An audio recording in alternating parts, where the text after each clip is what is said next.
ব্যক্তিগতভাবে, পারিবারিকভাবে, সামাজিকভাবে একটা আর্থিক নিরাপত্তার মধ্য দিয়ে তারা জীবনযাপন করবেন।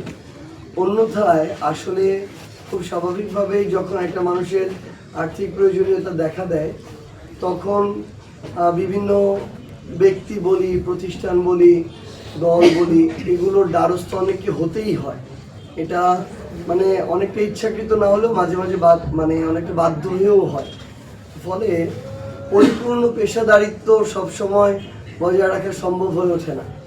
আমরা শুধু এটা দায় যে আমাদের যারা সংবাদকর্মী আছেন তাদেরকে দিব, এটাও হয় না।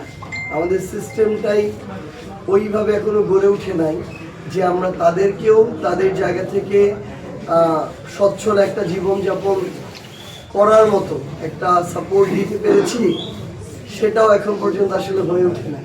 সেটা রাষ্ট্রীয় নীতি নির্ধারণের মাধ্যমেও হয় নাই, সেটা মিডিয়া যে হাউসগুলো আছে তাদের মাধ্যমেও হয় নাই, সেটা স্থানীয়ভাবেও হয় নাই, বা জনপ্রতিনিধি বা যেই মাধ্যমে হয়ে না কেন।